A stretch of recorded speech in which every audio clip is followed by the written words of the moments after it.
ವಿಜಯಪುರದ ಉಕ್ಕಲಿ ಗ್ರಾಮದಲ್ಲಿ ಬಿಎಲ್ಒಗಳು ಸರ್ಕಾರಿ ಶಾಲೆಯಲ್ಲಿ ಎಸ್ಐಆರ್ ಪ್ರಕ್ರಿಯೆ ಮಾಡಿದ್ದಾರೆ. ಸರ್ಕಾರಿ ಶಾಲೆಗೆ ಜನರಿಗೆ ಬರುವಂತೆ ಹೇಳಿ ಫಾರಂ ವಿತರಣೆ ಮಾಡಿದ್ದಾರೆ.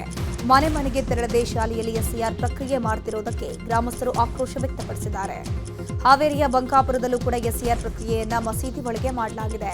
ಮೊಮಿನ್ ಮಸೀದಿ ಕಚೇರಿಯೊಳಗೆ ಬಿಎಲ್ಒಗಳು ಫಾರಂ ಭರ್ತಿ ಮಾಡುತ್ತಿರುವ ಫೋಟೋ ವೈರಲ್ ಆಗಿದೆ. ಬಿಎಲ್ಒಗಳ ವಿರುದ್ಧ ದೂರು ಸಿಕ್ಕಿದೆ. ಅದರ ಜೊತೆಗೆ ಶಿಗ್ಗಾವಿ ಸವಣೂರು ತಹಶೀಲ್ದಾರ್ಗೆ ಬಿಜೆಪಿ ಕಾರ್ಯಕರ್ತ ನವೀನ್ ಸಿ ಸವಣೂರು ಅನ್ನೋರು ದೂರನ್ನ ಸಲ್ಲಿಕೆ ಮಾಡಿದ್ದಾರೆ. ಯಾದಗಿರಿಯಲ್ಲಿ ಮತದಾರರ ಪಟ್ಟಿ ಪರಿಷ್ಕರಣೆ ಹಿನ್ನೆಲೆ ಗ್ರಾಮೀಣ ಭಾಗದಲ್ಲೂ ಸಿಬ್ಬಂದಿ ಬೇಜವಾಬ್ದಾರಿ ತೋರಿದ್ದಾರೆ. ಗುರುಮಿಠಕಲ್ ಮತಕ್ಷೇತ್ರದ ಕೆಂಚಗಾರನಹಳ್ಳಿಯಲ್ಲಿ ಮರದ ಕೆಳಗೆ ಕುಳಿತು ದಾಖಲೆಗಳ ಪರಿಶೀಲನೆ ಮಾಡಿದ್ದಾರೆ. ಬಿಎಲ್ಒ ಚುನಾವಣಾ ಆಯೋಗದ ಸಿಬ್ಬಂದಿ ಎಸ್ಐಆರ್ ಪ್ರಕ್ರಿಯೆಯಲ್ಲಿ ಅಸಡ್ಡೆ ತೋರಿದ್ದು ಒಂದೇ ಸ್ಥಳದಲ್ಲಿ ಕುಳಿತು ಜನರ ದಾಖಲೆ ಪರಿಶೀಲನೆ ಮಾಡುತ್ತಿದ್ದಾರೆ.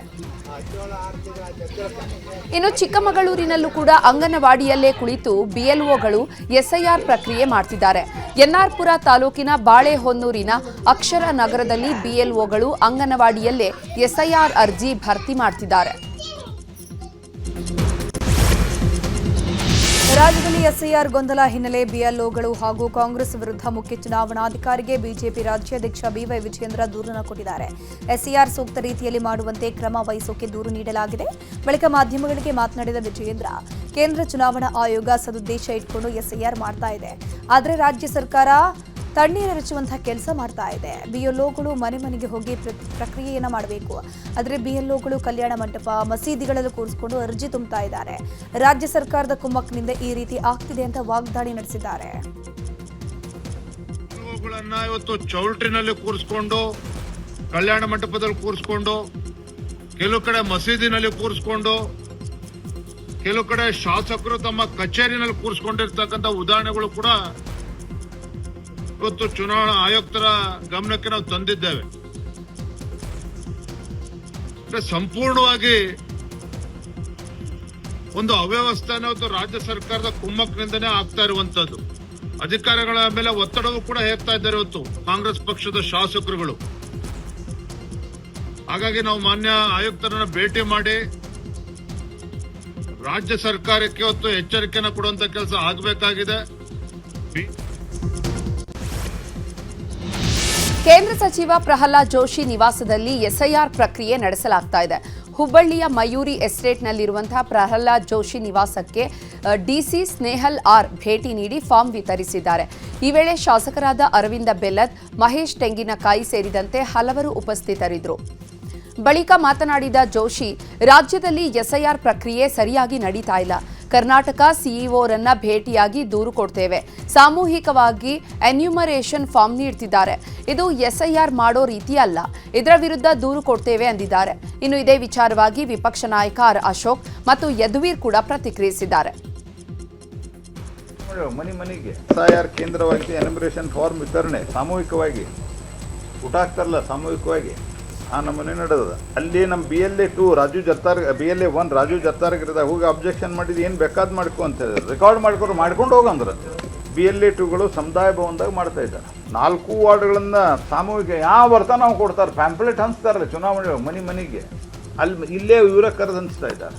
ನಾವು ಕಂಪ್ಲೇಂಟು ಕೊಟ್ಟಿವಿ. ಅರವಿಂದ್ ಬೆಲ್ಲದವ್ರು ಕಂಪ್ಲೇಂಟ್ ಕೊಟ್ಟರೆ ಮಸೀದಿ ಒಳಗೆ ಅನೌನ್ಸ್ಮೆಂಟ್ ಮಾಡ್ತಾ ಇದ್ದಾರೆ, ಇಂಥಲ್ಲಿ ಹೋಗೆಲ್ಲ SIR ಮಾಡಿಸುವರೆ. ಇದು SIR ರೀತಿ ಅಲ್ಲ. ಇದು ಅವ್ರಿಗೆ ಅರ್ಜಿ ಕೊಡಬೇಕು, ಅದಾದಮೇಲೆ ಅವರಿಂದ ಅರ್ಜಿಯನ್ನು ನಾವು ವಾಪಸ್ ಪಡೆದು ಅವರು ಒಂದೇ ಕಡೆ ಓಟ್ ಇರಬೇಕು. ಆ ರೀತಿ ವ್ಯವಸ್ಥೆ ಮಾಡು ಅಂತ ಹೇಳಿದ್ರೆ ಇವರು ಮಸೀದಿಗಳ ಮುಂದೆ, ಏನೋ ಶಾದಿ ಮಹಲ್ಗಳ ಮುಂದೆ ಎಲ್ಲ ಕ್ಯೂ ನಿಲ್ಸ್ಕೊಂಡು ಮಾಡ್ತಾ ಇದ್ದಾರೆ ಅಂದರೆ ಇದು ಅಕ್ರಮ ವಲಸಿಗರು ಯಾರಿದ್ದಾರೆ, ಬಾಂಗ್ಲಾದೇಶದವರು, ಪಾಕಿಸ್ತಾನದವರು, ಅವ್ರಿಗೆ ವೋಟ್ ಹಾಕ್ತಾರಲ್ಲ, ಅದಕ್ಕೋಸ್ಕರ ನೀವು ವೋಟ್ ಮಾಡ್ಕೊಳ್ಳಿ. DK ಶಿವಕುಮಾರ್ ಇನ್ನೊಂದು ಮಾತು ಹೇಳಿದ್ದಾರೆ, ನಿಮ್ಗೆ ಏನಾರ ವೋಟ್ ಮಾಡಿಸ್ಕೊಂಡಿಲ್ಲ ಅಂದರೆ ನಿಮಗೆ ಎಲ್ಲ ಫ್ರೀ ಬೀಸ್ ಎಲ್ಲ ಕಟ್ ಮಾಡ್ತೀನಿ ಅಂತ ಹೇಳಿದ್ದಾರೆ. ಅಂದರೆ ನೀವೆಲ್ಲ ಇಲ್ಲೇ ರೀ, ಬಾಂಗ್ಲಾದೇಶಕ್ಕೆ ವಾಪಸ್ ಹೋಗಬೇಡಿ ಅನ್ನೋ ಸಂದೇಶವನ್ನು ಕಾಂಗ್ರೆಸ್ ಸರ್ಕಾರ ಕೊಡ್ತಾ ಇದೆ. ಇದು ಹೇಡಿತನದ ಪರಮಾವಧಿ. ಕಡ್ಡಾಯವಾಗಿ ಮನೆ ಮನೆಗೆ ಹೋಗಿ ಡೋರ್ ಟು ಡೋರ್ ಹೋಗಿ ಒಂದು ಫಿಸಿಕಲ್ ವೆರಿಫಿಕೇಶನ್ ಆಗಬೇಕಾಗಿರ್ತಕ್ಕಂಥದ್ದು ತಮ್ಮೆಲ್ಲರಿಗೂ ತಿಳಿದಿರ್ತಕ್ಕಂಥ ಸಂಗತಿ. ಮೈಸೂರಲ್ಲೂ ಕೂಡ ಕೆಲವು ಗಂಭೀರವಾದಂಥ ಆರೋಪಗಳು ಬರ್ತಾ ಇದೆ. ನರಸಿಂಹರಾಜ ಕ್ಷೇತ್ರದಲ್ಲಿ ವಿಶೇಷವಾಗಿ ಇದು ಬಹಳ ಒಂದು ವ್ಯವಸ್ಥಿತ ರೀತಿಯಲ್ಲಿ ನಡೀತಾ ಇರುವಂಥದ್ದು ನಾವೆಲ್ಲರೂ ಗಮನಿಸಿದ್ವಿ. ಇದು ಅತ್ಯಂತ ಗಂಭೀರವಾದಂಥ ವಿಚಾರ. ಯಾಕಂದರೆ ಬರೀ ಅರ್ಹ ಮತದಾರರಿಗೆ ಈ ದೇಶದ ಮತ್ತು ನಮ್ಮ ರಾಜ್ಯದ ಭವಿಷ್ಯವನ್ನು ರೂಪಿಸಲಿಕ್ಕೆ ನಿರ್ಧಾರ ಮಾಡೋದಕ್ಕೆ ಒಂದು ಹಕ್ಕಿದೆ. ಏನು ಆಫೀಸರ್ಗಳು ಡೋರ್ ಟು ಡೋರ್ ಹೋಗಿ ಒಂದು ಪರಿಶೀಲನೆ ಮಾಡಬೇಕಾಗಿದೆ, door to door physical verification ಮಾಡಬೇಕಾಗಿದೆ, ಅದರಲ್ಲಿ ಸಂಪೂರ್ಣವಾಗಿ ವಿಫಲ ಆಗ್ತಾ ಇದೆ. ಇನ್ನು ಎಸ್ಐಆರ್ ಪ್ರಕ್ರಿಯೆ ವಿಚಾರವಾಗಿ ಬೆಂಗಳೂರಿನಲ್ಲಿ ಮಾತನಾಡಿದ ಕೇಂದ್ರ ಸಚಿವ ಕುಮಾರಸ್ವಾಮಿ, ಕರ್ನಾಟಕದಲ್ಲಿ ನಡೀತಾ ಇರುವಂತಹ ಮತದಾರ ಪರಿಷ್ಕರಣೆಯಲ್ಲಿ ಯಾವುದೇ ಅರ್ಥ ಇಲ್ಲ. ನಾನು ನಾಡಿದ್ದು ದೆಹಲಿಗೆ ಹೋಗ್ತಾ ಇದ್ದೇನೆ. ಆಗ ಕೇಂದ್ರ ಚುನಾವಣಾ ಆಯುಕ್ತರನ್ನ ಭೇಟಿ ಮಾಡಿ ಇಲ್ಲಿ ನಡೆದಿರುವಂತಹ ಎಲ್ಲ ಪ್ರಕ್ರಿಯೆಯನ್ನ ಅವರಿಗೆ ಹೇಳ್ತೇನೆ. ಹಾಗೆ ಪಾರದರ್ಶಕ ಪರಿಷ್ಕರಣೆ ಮಾಡುವಂತೆ ಮನವಿ ಮಾಡ್ತೇನೆ ಅಂದಿದ್ದಾರೆ. ಚುನಾವಣಾ ಆಯುಕ್ತರನ್ನ ಭೇಟಿ ಮಾಡಿ ಇವಾಗ ಕರ್ನಾಟಕದಲ್ಲಿ ನಡೀತಾ ಇರತಕ್ಕಂಥ ಈ ಮತದಾರರ ಪರಿಷ್ಕರಣೆ ಏನಿದೆ ಇದರಲ್ಲಿ ಯಾವುದೇ ರೀತಿ ಅರ್ಥ ಇಲ್ಲ. ಒಂದು ಕಡೆ ಈಗ ಆಗಿರತಕ್ಕಂಥ ಪ್ರಕ್ರಿಯೆಯನ್ನು ಸಂಪೂರ್ಣವಾಗಿ ರದ್ದುಗೊಳಿಸಬೇಕು ಅಂತಕ್ಕಂಥದ್ದು ನಮ್ಮ ಒಂದು ಆಗ್ರಹ ಇದೆ. ನಾನು ಸಾಧ್ಯ ಆದರೆ ನಾಡಿದ್ದು ಡೆಲ್ಲಿಗೆ ಹೋಗ್ತೀನಿ. ಹೋದಾಗ ನಮ್ಮ ಚುನಾವಣಾ ಆಯುಕ್ತರನ್ನ ಭೇಟಿ ಮಾಡಿ ಇಲ್ಲಿ ನಡೆದಿರ್ತಕ್ಕಂಥ ಎಲ್ಲ ಘಟನೆಯನ್ನು ಅವ್ರ ಮುಂದೆ ಇಟ್ಟು ಈ ಪ್ರಕ್ರಿಯೆ ನಿಲ್ಲಿಸಿ ಒಂದು ಟ್ರಾನ್ಸ್ಪರೆನ್ಸಿನಲ್ಲಿ ಈ ಒಂದು ಮತದಾರರ ಪರಿಷ್ಕರಣೆ ಆಗ್ತಕ್ಕಂಥದ್ದಕ್ಕೆ ನಾನು ಅವ್ರಿಗೆ ಮನವಿ ಮಾಡ್ತೀನಿ. ಇವಾಗ ಕರ್ನಾಟಕದಲ್ಲಿ ನಡೀತಾ ಇರತಕ್ಕಂಥ ಈ ಮತದಾರರ ಪರಿಷ್ಕರಣೆ ಏನಿದೆ, ರಾಜ್ಯದಲ್ಲಿ ಎಸ್ಐಆರ್ ಪ್ರಕ್ರಿಯೆ ನಡೀತಾ ಇದೆ. ಕೇಂದ್ರ ಸಚಿವ ಎಚ್.ಡಿ. ಕುಮಾರಸ್ವಾಮಿ ಎಸ್ಐಆರ್ ಪ್ರಕ್ರಿಯೆಯಲ್ಲಿ ಭಾಗಿಯಾಗಿದ್ದರು. ಬೆಂಗಳೂರು ದಕ್ಷಿಣ ಜಿಲ್ಲೆಯ ಬಿಡದಿಯ ತೋಟದ ಮನೆಯಲ್ಲಿ ಎಸ್ಐಆರ್ ಪ್ರಕ್ರಿಯೆ ನಡೆಯಿತು. ಪುತ್ರ ನಿಖಿಲ್ ಕುಮಾರಸ್ವಾಮಿ, ಪತ್ನಿ ಅನಿತಾ ಕುಮಾರಸ್ವಾಮಿ, ಸೊಸೆ ರೇವತಿ ಕೂಡ ಭಾಗಿಯಾಗಿದ್ದರು. ಎಸ್ಐಆರ್ ಪ್ರಕ್ರಿಯೆ ವಿಚಾರವಾಗಿ ಬೆಂಗಳೂರಿನಲ್ಲಿ ಮಾತನಾಡಿದ ಸಚಿವ ಪ್ರಿಯಾಂಕ್ ಖರ್ಗೆ, ಬಿಎಲ್ಒಗಳಿಗೆ ನಿರ್ದೇಶನ ನೀಡೋದು ಚುನಾವಣಾ ಆಯೋಗ. ಎಸ್ಐಆರ್ ಸರಿಯಾಗಿ ಆಗ್ತಾ ಇಲ್ಲ ಅಂದ್ರೆ ಆಯೋಗ ಕ್ರಮ ಕೈಗೊಳ್ಳಬೇಕು. ಎಲ್ಲ ಪಕ್ಷದ ಎಂಎಲ್ಎಗಳು ಇದಕ್ಕೆ ಶ್ರಮಿಸುತ್ತಿದ್ದಾರೆ. ಎಸ್ಐಆರ್ ಎಲ್ಲ ರಾಜಕೀಯ ಪಕ್ಷಗಳು ಮಾಡಬೇಕು. ಇದರಲ್ಲಿ ರಾಜಕೀಯ ಮಾಡೋದು ಬೇಡ ಅಂದಿದ್ದಾರೆ. ಮಾಡಿದ್ರು ಕೂಡ ಕಾನೂನು ಮೀರಿ ಯಾರು ಮಾಡೋಕ್ಕಾಗಲ್ಲ. ಎಲೆಕ್ಷನ್ ಕಮಿಷನ್ ಅವ್ರದ್ದು ಅಬ್ಸರ್ವರ್ಸ್ ಇರ್ತಾರೆ. ಅವ್ರ ಅಂಥದ್ದೇನಾದರೂ ಕ್ರಿಯಾಲೋಪ ಆಗಿದ್ರೆ ಅಥವಾ ಬೇರೆ ರೀತಿಯಾದಂಥ ಲೋಪಗಳಾಗಿದ್ದರೆ ಅವ್ರು ಆ್ಯಕ್ಷನ್ ತೊಗೋಬೋದು. ನಾವು ಯಾರು ಕೂಡ ಅವರಿಗೆ ಫೋರ್ಸ್ ಮಾಡಿ ಯಾವುದಾದ್ರೂ ಸಮುದಾಯ ಭವನಗಳಲ್ಲಾಗಲಿ ಅಥವಾ ಬೇರೆ ಕಚೇರಿಗಳಲ್ಲಾಗಲಿ ಮಾಡಿ ಅಂತ ಒತ್ತಾಯ ಮಾಡಿಲ್ಲ. SIR ಎಲ್ಲ ಪೊಲಿಟಿಕಲ್ ಪಾರ್ಟೀಸು ಮಾಡಬೇಕಲ್ವಾ? ಈಗ ನಾಳೆ ನೀವು ಎಲೆಕ್ಷನ್ ಗೆಲ್ಬೇಕಂದ್ರೆ ನೀವು ನಿಮ್ಮ ಮತದಾರರಿಗೆ ಹಾಕ್ಸ್ತೀರಾ? ಮಾಡಿದ್ರು. ಈಗ ರಾಜಕೀಯ ವಲಯದ ಪ್ರಮುಖ ವಿದ್ಯಮಾನಗಳು. ಡಿಕೆ ಶಿವಕುಮಾರ್ ಸಿಎಂ ಆಗಿ ನಿನ್ನೆಗೆ 1 ತಿಂಗಳು ಪೂರೈಸಿದ ಹಿನ್ನೆಲೆ ಬೆಂಗಳೂರು ದಕ್ಷಿಣ ಜಿಲ್ಲೆಯ ಚನ್ನಪಟ್ಟಣದಲ್ಲಿ ಪ್ರಸಿದ್ಧ ಶ್ರೀ ಕೆಂಗಲ್ ಆಂಜನೇಯನಿಗೆ ಬೆಂಬಲಿಗರು ವಿಶೇಷ ಪೂಜೆ ಸಲ್ಲಿಸಿದ್ದಾರೆ. ಸಿಎಂ ಹೆಸರಲ್ಲಿ 101 ಈಡ್ಗಾಯಿ ಒಡೆದು ಅನ್ನದಾನ ಸಂತರ್ಪಣೆ ಮಾಡಿಸಿದ್ರು. ಸಿಎಂಗೆ ಎಲ್ಲ ಕೆಟ್ಟ ದೃಷ್ಟಿ ಹೋಗಲಿ ಅಂತ ದೇವರಲ್ಲಿ ಬೆಂಬಲಿಗರು ಪ್ರಾರ್ಥನೆ ಮಾಡಿದ್ದಾರೆ. ಸಿಎಂ ಡಿಕೆ ಶಿವಕುಮಾರ್ ಸರ್ಕಾರಕ್ಕೆ 1 ತಿಂಗಳು ಪೂರ್ಣ ವಿಚಾರದ ಬಗ್ಗೆ ಬೆಂಗಳೂರಿನಲ್ಲಿ ಮಾತನಾಡಿದ ಕೇಂದ್ರ ಸಚಿವ ಎಚ್.ಡಿ. ಕುಮಾರಸ್ವಾಮಿ ಅವರು ಏನ್ ಸಾಧನೆ ಮಾಡಿದ್ದಾರೆ, ಘೋಷಣೆಗಳು ಯಾವುದು ಅನುಷ್ಠಾನ ಆಗಿದೆ, 76,000 ಉದ್ಯೋಗ ಅಲ್ಲ, ಅದರ ಪ್ರಕ್ರಿಯೆ ಎಲ್ಲಿಗೆ ಬಂದು ನಿಂತಿದೆ, ಕೇವಲ ಘೋಷಣೆ ಅಷ್ಟೇ, ಯಾವ ಕೆಲಸವೂ 1 ತಿಂಗಳಲ್ಲಿ ಅನುಷ್ಠಾನ ಆಗಿಲ್ಲ ಅಂತ ಕಿಡಿಗಾರಿದ್ರು.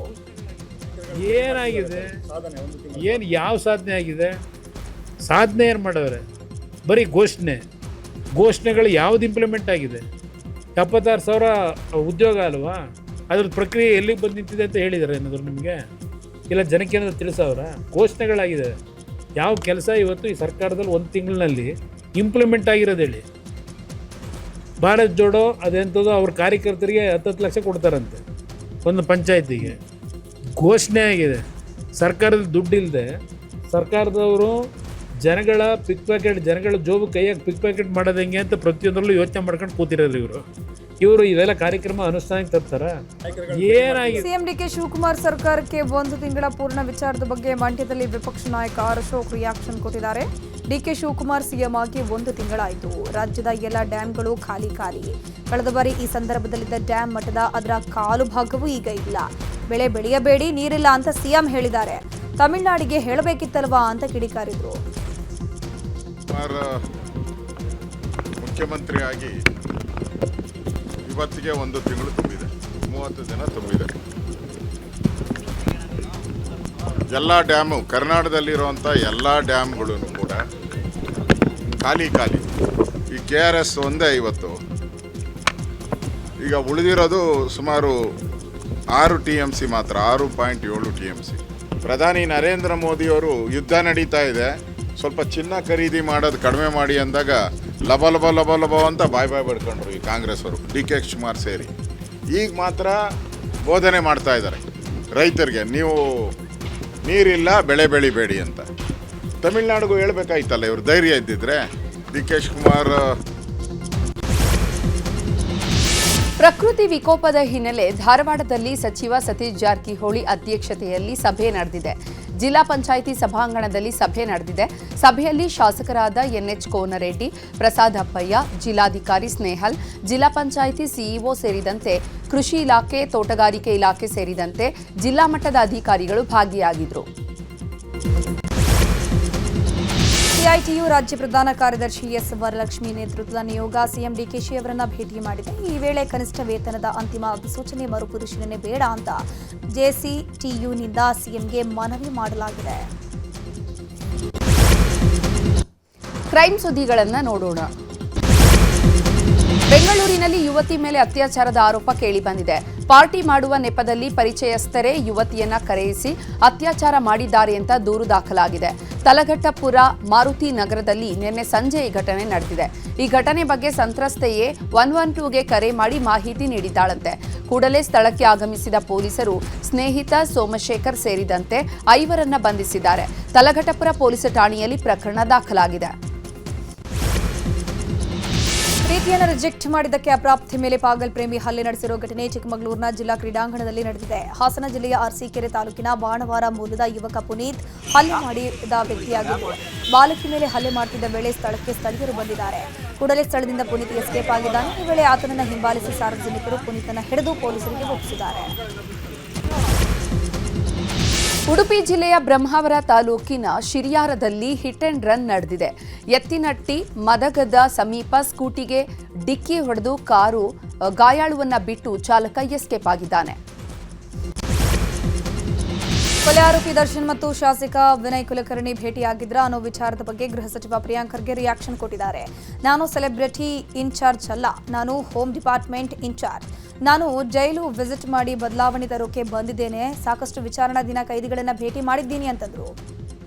ಇನ್ನು ಕೊಲೆ ಆರೋಪಿ ಪವಿತ್ರ ಗೌಡಗೆ ರಾಜ್ಯಾತಿಥ್ಯ ಆರೋಪ ವಿಚಾರದ ಬಗ್ಗೆಯೂ ಪ್ರಿಯಾಂಕ್ ಖರ್ಗೆ ರಿಯಾಕ್ಷನ್ ಕೊಟ್ಟಿದ್ದಾರೆ. ಯಾರಿಗೂ ವಿಶೇಷ ಆತಿಥ್ಯ ನೀಡ್ತಿಲ್ಲ, ಈ ರೀತಿ ಕಂಡು ಬಂದ್ರೆ ಕ್ರಮ ವಹಿಸೋದಾಗಿ ಎಚ್ಚರಿಕೆ ನೀಡಿದ್ದಾರೆ. ಇಲ್ಲಪ್ಪ, ನಾವು I am not in charge of a celebrity or any celebrity. As a home minister I am here. I am not here to meet any celebrity.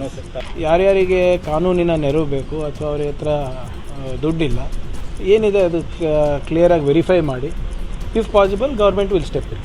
ಯಾರಿಗೂ ಕೂಡ ಸ್ಪೆಷಲ್ ಟ್ರೀಟ್ಮೆಂಟು ಇಲ್ಲಿ ಕೊಡೋದಿಲ್ಲ. ಅಂಥದ್ದು ಏನಾದರೂ ಬಂದರೆ ಅವ್ರ ಮೇಲೆ ಕ್ರಮ ತಗೊಳ್ಳಿ. ಇನ್ನು ಮೊಬೈಲ್ ರಾಜ್ಯದ ಸುದ್ದಿಗಳನ್ನು ನೋಡೋಣ. ಬೆಂಗಳೂರಿನಲ್ಲಿ ಫುಟ್ಪಾತ್ ಕಾರ್ಯಾಚರಣೆ 4ನೇ ದಿನವೂ ಮುಂದುವರೆದಿದೆ. ಬೆಂಗಳೂರಿನ ಆಸ್ಟಿನ್ ಟೌನ್ನಲ್ಲಿ ಕಾರ್ಯಾಚರಣೆ ನಡೆಸಲಾಗ್ತಾ ಇದೆ. ಅನಧಿಕೃತವಾಗಿ ಪಾದಚಾರಿ ಮಾರ್ಗ ಒತ್ತುವರಿ ಮಾಡಿದವರನ್ನ ತೆರವು ಮಾಡಲಾಗ್ತಾ ಇದೆ. ಶಾಂತಿನಗರ ವಿಧಾನಸಭಾ ಕ್ಷೇತ್ರದ ಮುಖ್ಯ ರಸ್ತೆ ಸೇರಿದಂತೆ ಹಲವೆಡೆ ಇಂದು ತೆರವು ಕಾರ್ಯಾಚರಣೆ ನಡೆಸಲಾಗ್ತಾ ಇದೆ. ಪಾದಚಾರಿ ಮಾರ್ಗ ಮುಕ್ತ ಆಗ್ತಾ ಇರೋ ಬಗ್ಗೆ ನಾಗರಿಕರು ಹರ್ಷ ವ್ಯಕ್ತಪಡಿಸಿದ್ದಾರೆ. ಇನ್ನು ಫುಟ್ಪಾತ್ ತೆರವು ವಿಚಾರವಾಗಿ ನ್ಯೂಸ್ 18ಗೆ ಸಚಿವ ಕೃಷ್ಣ ಬೈರೇಗೌಡ ಪ್ರತಿಕ್ರಿಯಿಸಿದ್ದಾರೆ. ಫುಟ್ಪಾತ್ ಒತ್ತುವರಿ ವಿಚಾರದಲ್ಲಿ ರಾಜಕೀಯ ಒತ್ತಡ ಸಹಜ, ಆದರೆ ಬೆಂಗಳೂರಿನ ಸಮಸ್ಯೆ ಬಗೆಹರಿಸಬೇಕಾಗಿರೋದು ನಮ್ಮ ಮೊದಲ ಆದ್ಯತೆ. ಆಯ್ದ ಪ್ರಮುಖ ರಸ್ತೆಗಳಲ್ಲಿ ಮಾತ್ರ ಫುಟ್ಪಾತ್ ಒತ್ತುವರಿ ತೆರವು ಮಾಡ್ತಾ ಇದ್ದೇವೆ. ಈಗಾಗಲೇ 15,000 ಕಿಲೋಮೀಟರ್ ಅಷ್ಟು ಫುಟ್ಪಾತ್ ಒತ್ತುವರಿ ಆಗಿದೆ. ನಾವು ನಿಷ್ಠುರ ಆದ್ರೂ ಪರವಾಗಿಲ್ಲ, ಬೆಂಗಳೂರಿನ ಸಮಸ್ಯೆಗೆ ಮುಕ್ತಿ ನೀಡಬೇಕು ಅಂತ ಹೇಳಿದ್ದಾರೆ. ಕೈಗೆತ್ಕೊಂಡಿರೋದು ಯಾವುದು? ಬರೀ ಮುಖ್ಯ ರಸ್ತೆಗಳು ಮಾತ್ರ. ಸ್ಪಷ್ಟವಾಗಿ ಹೇಳ್ತಾ ಇದ್ದೇನೆ, ಬೆಂಗಳೂರಲ್ಲಿ ಒಟ್ಟು 15,000 ಕಿಲೋಮೀಟರ್ ಇದೆ. ನಾವು ಕೈಗೆತ್ಕೊಂಡಿರೋದು 1,500 2,000 ಕಿಲೋಮೀಟರ್. ಅಂದರೆ 10% to 15% ರೋಡ್ ಮಾತ್ರ, ಮುಖ್ಯ ರಸ್ತೆಗಳನ್ನು ಮಾತ್ರ ನಾವು ಕೈಗೆತ್ಕೊಂಡಿದ್ದೇವೆ. ಅದರಲ್ಲಿ ಇವುಗಳನ್ನೆಲ್ಲವನ್ನು ಕೂಡ ತೆರವು ಮಾಡ್ತಾ ಇದ್ದೇವೆ. ನೋಡಿ, ಒತ್ತಡ ಇದ್ದೇ ಇರ್ತದೆ, ಒತ್ತಡ ಇಲ್ಲ ಅಂತ ನಾವು ಹೇಳಲಿಕ್ಕೆ ಆಗೋದಿಲ್ಲ. ಬೆಂಗಳೂರು ಸುಧಾರಣೆ ಆಗಬೇಕು ಅಂದರೆ ಯಾರೋ ಒಬ್ಬರು ಈಗ ನಾವು ನಿಷ್ಠುರ ಆಗಬೇಕಾಗತ್ತೆ. ನಾವು ನಿಷ್ಠುರ ಆದರೂ ಪರವಾಗಿಲ್ಲ, ಅದರಿಂದ ಬೆಂಗಳೂರಿಗೆ ಅನುಕೂಲ ಆಗುತ್ತೆ ಅಂತ ಹೇಳಿದ್ರೆ ಒಳ್ಳೇದಾಗಲಿ ಬಿಡಿ ಅಂತ ನಾನು ಹೇಳ್ಬೋದು ಅಷ್ಟೇ. ತಲೆ ಸುತ್ತು ಬಂದು ಮೆಟ್ರೋ ಹಳಿಗೆ ಮಹಿಳೆಯೊಬ್ಬರು ಬಿದ್ದಿರೋ ಘಟನೆ ಬೆಂಗಳೂರಿನ ರಾಜಾಜಿನಗರ ಮೆಟ್ರೋ ನಿಲ್ದಾಣದಲ್ಲಿ ನಡೆದಿದೆ. ಮೆಟ್ರೋ ಬರ್ತಾ ಇದ್ದಂತೆ ಮಹಿಳೆ ಕುಸಿದು ಹಳಿ ಮೇಲೆ ಬಿದ್ದಿದ್ದಾರೆ. ತಕ್ಷಣವೇ ಲೋಕೋ ಪೈಲಟ್ ಮೆಟ್ರೋ ನಿಲ್ಲಿಸಿದ್ದು ಮಹಿಳೆಯನ್ನ ಸಿಬ್ಬಂದಿ ರಕ್ಷಣೆ ಮಾಡಿದ್ರು. ಸದ್ಯ ಘಟನೆ ಬಗ್ಗೆ ಸುಬ್ರಹ್ಮಣ್ಯಪುರ ಪೊಲೀಸರು ತನಿಖೆ ನಡೆಸಿದ್ದು, ಈ ವೇಳೆ ಮಹಿಳೆ ತಲೆ ಸುತ್ತಿ ಬಿದ್ದಿರುವುದಾಗಿ ಹೇಳಿಕೆಯನ್ನು ಕೊಟ್ಟಿದ್ದಾರೆ. ಆರೋಗ್ಯ ಸಚಿವ ಯುಟಿ ಖಾದರ್ ಬೆಂಗಾವಲು ವಾಹನಕ್ಕೆ ಸ್ಕೂಟಿ ಡಿಕ್ಕಿ ಹೊಡೆದಿದ್ದು ಬೈಕ್ ಚಾಲಕ ಗಾಯಗೊಂಡಿದ್ದಾನೆ. ಈ ಘಟನೆ ಉತ್ತರ ಕನ್ನಡದ ಅಂಕೋಲದ ವರದರಾಜ್ ಹೋಟೆಲ್ ಬಳಿಯಲ್ಲಿ ನಡೆದಿದೆ. ಅಪಘಾತವಾಗ್ತಾ ಇದ್ದಂತೆ ಸಚಿವರು ಗಾಯಾಳುವಿನ ಯೋಗಕ್ಷೇಮ ವಿಚಾರಿಸಿ ಆಸ್ಪತ್ರೆಗೆ ಸೇರಿಸುವಂತೆ ಸ್ಥಳೀಯ ಪೊಲೀಸರಿಗೆ ಆದೇಶಿಸಿದ್ದಾರೆ. ವಚನಾನಂದ ಸ್ವಾಮೀಜಿ ವಿರುದ್ಧ ಪೋಕ್ಸೋ ಪ್ರಕರಣ ಸಂಬಂಧ ಜಾಮೀನು ಅರ್ಜಿ ವಿಚಾರಣೆ ಜುಲೈ 6ಕ್ಕೆ ಮುಂದೂಡಿಕೆಯಾಗಿದೆ. ಈ ಬಗ್ಗೆ ದಾವಣಗೆರೆಯಲ್ಲಿ ವಚನಾನಂದ ಶ್ರೀ ಪರ ವಕೀಲ ಎಸ್ವಿ ಪಾಟೀಲ್ ರಿಯಾಕ್ಷನ್ ಕೊಟ್ಟಿದ್ದಾರೆ. ವಚನಾನಂದ ಸ್ವಾಮೀಜಿ ಪರ ದಾವಣಗೆರೆ ಪೋಕ್ಸೋ ವಿಶೇಷ ನ್ಯಾಯಾಲಯದಲ್ಲಿ ಜಾಮೀನಿಗೆ ಅರ್ಜಿಯನ್ನು ಸಲ್ಲಿಸಿದ್ದೀವಿ. ಸ್ವಾಮೀಜಿ ವಿರುದ್ಧ ನಿರಂತರ ಷಡ್ಯಂತರ ನಡೆದಿದೆ. ಕೋರ್ಟ್ನಲ್ಲಿ ವಿಚಾರಣೆ ನಡೆಯುತ್ತಿರುವುದರಿಂದ ಹೆಚ್ಚಿನ ಮಾಹಿತಿ ನೀಡೋಕ್ಕಾಗಲ್ಲ ಅಂತ ವಕೀಲರು ತಿಳಿಸಿದರು. ಸನ್ನಡತೆ ಆಧಾರದ ಮೇಲೆ ಸಜಾಬಂದಿಗಳಿಗೆ ಬಿಡುಗಡೆಯ ಭಾಗ್ಯ ಸಿಕ್ಕಿದೆ. ಪರಪ್ಪನ ಅಗ್ರಹಾರ ಜೈಲಿನಲ್ಲಿ ಬಿಡುಗಡೆ ಕಾರ್ಯಕ್ರಮ ನಡೆದಿದೆ. ರಾಜ್ಯದ ವಿವಿಧ ಕೇಂದ್ರ ಕಾರಾಗೃಹಗಳಲ್ಲಿರುವಂತಹ 24 ಕೈದಿಗಳ ಬಿಡುಗಡೆ ಮಾಡಲಾಗಿದೆ. ಕಾರ್ಯಕ್ರಮದಲ್ಲಿ ಗೃಹ ಸಚಿವ ಪ್ರಿಯಾಂಕ್ ಖರ್ಗೆ, ಕಾರಾಗೃಹ ಎಡಿಜಿಪಿ ಅಲೋಕ್ ಕುಮಾರ್ ಮತ್ತು ಸಿಎಸ್ ಅಂಶು ಕುಮಾರ್ ಸೇರಿದಂತೆ ಕಾರಾಗೃಹ ಇಲಾಖೆ ಅಧಿಕಾರಿಗಳು ಭಾಗಿಯಾಗಿದ್ದರು. ಬೆಂಗಳೂರಿನಲ್ಲಿ ಕುಡಿಯುವ ನೀರಿನ ದುರ್ಬಳಕೆಗೆ ನಿರ್ಬಂಧ ಹೇರಲಾಗಿದೆ. ಕುಡಿಯುವ ನೀರಿನಲ್ಲಿ ವಾಹನ ತೊಳೆದರೆ ದಂಡವನ್ನು ವಿಧಿಸಲಾಗುವುದು. ಬಿಡಬ್ಲ್ಯೂಎಸ್ಎಸ್ಬಿ ಹೇಳಿಕೆಯನ್ನು ಕೊಟ್ಟಿರುವಂಥದ್ದು. 5,000ದವರೆಗೆ ದಂಡ ವಿಧಿಸಲಾಗುವುದು ಅಂತ ಬಿಡಬ್ಲ್ಯೂಎಸ್ಎಸ್ಬಿ ಅಧ್ಯಕ್ಷೆ ಡಾಕ್ಟರ್ ಮಂಜುಳಾ ಮಾಹಿತಿ ಕೊಟ್ಟಿದ್ದಾರೆ. ಕಟ್ಟಡ ಕೆಲಸಕ್ಕೂ ಕುಡಿಯುವ ನೀರಿನ ಬಳಕೆ, ಈಜುಕೊಳಗಳಿಗೂ ಕುಡಿಯುವ ನೀರಿನ ಬಳಕೆ ನಿಷೇಧ ಮಾಡಲಾಗಿದೆ. ನಿಯಮ ಉಲ್ಲಂಘನೆ ಮಾಡಿದವರಿಗೆ ದಂಡ ವಿಧಿಸಲಾಗುತ್ತೆ ಅಂತ ಜಲಮಂಡಳಿ ಮಹತ್ವದ ಆದೇಶವನ್ನು ಹೊರಡಿಸಿದೆ. ಉತ್ತರ ಕನ್ನಡ ಜಿಲ್ಲೆಯ ಗೋಕರ್ಣ ಮಹಾಬಲೇಶ್ವರನಿಗೆ ಕೊಳಚೆ ನೀರಿನ ದಿಗ್ಬಂಧನ ಕುರಿತು ನಮ್ಮೂರಲ್ಲಿ ನ್ಯೂಸ್ 18 ಕಾರ್ಯಕ್ರಮದಲ್ಲಿ ವರದಿ ಬಿತ್ತರಾಗಿತ್ತು. ವರದಿ ಬಿತ್ತರದ ಬೆನ್ನಲ್ಲೇ ಸ್ಥಳಕ್ಕೆ ಕುಮಟಾ ಶಾಸಕ ದಿನಕರ್ ಶೆಟ್ಟಿ ಭೇಟಿ ನೀಡಿ ಸಮಸ್ಯೆ ಆಲಿಸಿದ್ದಾರೆ. ಬಳಿಕ ದೇವಾಲಯದ ಅಭಿವೃದ್ಧಿ ಮತ್ತು ಸಂಗಮನಾಲದ ಬಗ್ಗೆ ಹೂಳೆತ್ತುವ ಬಗ್ಗೆ ಅಧಿಕಾರಿಗಳನ್ನ ಕರೆಸಿ ಚರ್ಚೆಯೂ ನಡೆಸಿದ್ದಾರೆ. ನಂತರ ನ್ಯೂಸ್ 18 ಕಾರ್ಯಕ್ಕೆ ಮೆಚ್ಚುಗೆ ವ್ಯಕ್ತಪಡಿಸಿದ ಶಾಸಕ ದಿನಕರ್ ಶೆಟ್ಟಿ ಕೂಡಲೇ ಸಮಸ್ಯೆಯನ್ನು ಬಗೆಹರಿಸುವ ಭರವಸೆಯನ್ನು ಕೊಟ್ಟಿದ್ದಾರೆ. ಟಿಎಂಸಿ ಮಮತಾ ಬ್ಯಾನರ್ಜಿ ಬಣಕ್ಕೆ ಮತ್ತೊಂದು ಹಿನ್ನಡೆಯಾಗಿದೆ. ಟಿಎಂಸಿ ಪಕ್ಷದ ಬಂಗಾಳ ರಾಜ್ಯ ಘಟಕದ ಅಧ್ಯಕ್ಷೆ ಚಂದ್ರಿಮಾ ಭಟ್ಟಾಚಾರ್ಯ ಎಲ್ಲ ಸ್ಥಾನಗಳಿಗೆ ರಾಜೀನಾಮೆ ಕೊಟ್ಟಿದ್ದಾರೆ. ತೃಣಮೂಲ ಕಾಂಗ್ರೆಸ್ ಅಧ್ಯಕ್ಷರಿಗೆ ಬರೆದ ಪತ್ರದಲ್ಲಿ ಭಟ್ಟಾಚಾರ್ಯ ಅವರು ಪಕ್ಷದಲ್ಲಿ ತಾವು ಹೊಂದಿದ್ದ ಇತರ ಎಲ್ಲ ಹುದ್ದೆಗಳಿಗೂ ರಾಜೀನಾಮೆ ಸಲ್ಲಿಸಿದ್ದಾರೆ. ಇದು ಅವರು ಪಕ್ಷದೊಂದಿಗಿನ ತಮ್ಮ ಸಂಬಂಧವನ್ನು ಕಳೆದುಕೊಂಡಿದ್ದಾರೆಯೇ ಎಂಬ ಊಹಾಪೋಹಗಳನ್ನು ಎಡೆಮಾಡಿಕೊಟ್ಟಿದೆ. ಜುಲೈ 20ರಿಂದ ಮುಂಗಾರು ಅಧಿವೇಶನ ಆರಂಭ ಆಗಲಿದೆ. ಈ ಕುರಿತು ಕೇಂದ್ರ ಸಚಿವ ಕಿರಣ್ ರಿಜಿಜು ಮಾಹಿತಿಯನ್ನು ನೀಡಿದ್ದು, ಜುಲೈ 20ರಿಂದ ಆಗಸ್ಟ್ 13ರವರೆಗೆ ಮುಂಗಾರು ಅಧಿವೇಶನ ನಡೆಯಲಿದ್ದು, ಮುಂಗಾರು ಅಧಿವೇಶನಕ್ಕೆ ರಾಷ್ಟ್ರಪತಿಗಳು ಅನುಮೋದನೆ ನೀಡಿದ್ದಾರೆ. ಪ್ರಧಾನಿ ಮೋದಿ ಆಸ್ಟ್ರೇಲಿಯಾ ಭೇಟಿಗೂ ಮುನ್ನ ಪ್ರಧಾನಿಗೆ ಫೇಸ್ಬುಕ್ ಕಾಮೆಂಟ್ ಮೂಲಕ ಜೀವ ಬೆದರಿಕೆ ಬಂದಿದೆ. ಈ ಹಿನ್ನೆಲೆ ಆಸ್ಟ್ರೇಲಿಯಾ ಅಧಿಕಾರಿಗಳು ತನಿಖೆ ಆರಂಭಿಸಿದ್ದಾರೆ. ಅಬು ಮುಸ್ತಾಫಾ ಎಂಬ ಐಡಿ ಮೂಲಕ ಜೀವ ಬೆದರಿಕೆ ಬಂದಿದೆ. ಮೆಲ್ಬೋರ್ನ್ ಮೀಟ್ಸ್ ಮೋದಿ ಕಾರ್ಯಕ್ರಮ ಪೋಸ್ಟ್ಗೆ ಬೆದರಿಕೆಯ ಕಾಮೆಂಟ್ ಬಂದಿರುವುದು. ಮಹಾರಾಷ್ಟ್ರದ ಪುಣೆ ನಗರದಲ್ಲಿ ಮಳೆ ಅಬ್ಬರ ಮುಂದುವರೆದಿದೆ. ಜಂಗಲಿ ಮಹಾರಾಜ್ ರಸ್ತೆ ಮತ್ತು ಫರ್ಜುಸನ್ ಕಾಲೇಜ್ ರಸ್ತೆಯಲ್ಲಿ ಜಲಾವೃತವಾಗಿದೆ ಮತ್ತು ಒಡಿಶಾದ ಭುವನೇಶ್ವರದ ಕೆಲವು ಭಾಗಗಳಲ್ಲಿ ಭಾರೀ ಮಳೆ ಸುರಿತಾ ಇದೆ. ಈಗ ವಿದೇಶಿ ಸುದ್ದಿಗಳು. ಪ್ರಧಾನಿ ಮೋದಿ ಜುಲೈ 6ರಿಂದ ಜುಲೈ 11ರವರೆಗೆ 6 ದಿನಗಳ ಕಾಲ ವಿದೇಶ ಪ್ರವಾಸಕ್ಕೆ ಹೋಗ್ತಾ ಇದ್ದಾರೆ. ಇಂಡೋನೇಷಿಯಾ, ಆಸ್ಟ್ರೇಲಿಯಾ ಮತ್ತು ನ್ಯೂಜಿಲೆಂಡ್ ದೇಶಗಳ 6 ದಿನಗಳ ಅಧಿಕೃತ ಪ್ರವಾಸವನ್ನು ಕೈಗೊಳ್ಳಲಿದ್ದಾರೆ. ಇರಾನ್ ಮಾಜಿ ಸರ್ವೋಚ್ಚ ನಾಯಕ ಖಮೇನಿ ಅವರ ಅಂತ್ಯಕ್ರಿಯೆ ಅಂತಿಮ ವಿಧಿವಿಧಾನಗಳು ನಡೆಯುತ್ತಿದೆ. ಜುಲೈ 9ರಂದು ಖಮೇನಿ ಅಂತ್ಯ ಸಂಸ್ಕಾರ ನಡೆಯಲಿದೆ. ಅಮೆರಿಕ ಅಧ್ಯಕ್ಷ ಡೊನಾಲ್ಡ್ ಟ್ರಂಪ್ ಇರಾನ್ ವಿರುದ್ಧ ಮತ್ತೆ ಗುಡುಗಿದ್ದಾರೆ. ಅಮೆರಿಕದ 250ನೇ ಸ್ವಾತಂತ್ರ್ಯೋತ್ಸವದ ಅಂಗವಾಗಿ ಮೌಂಟ್ ರೆಜ್ಮೋರ್ನಲ್ಲಿ ಆಯೋಜಿಸಲಾಗಿದ್ದ ಬೃಹತ್ ಸಾರ್ವಜನಿಕರ ಸಭೆಯನ್ನು ಉದ್ದೇಶಿಸಿ ಮಾತನಾಡಿದರು.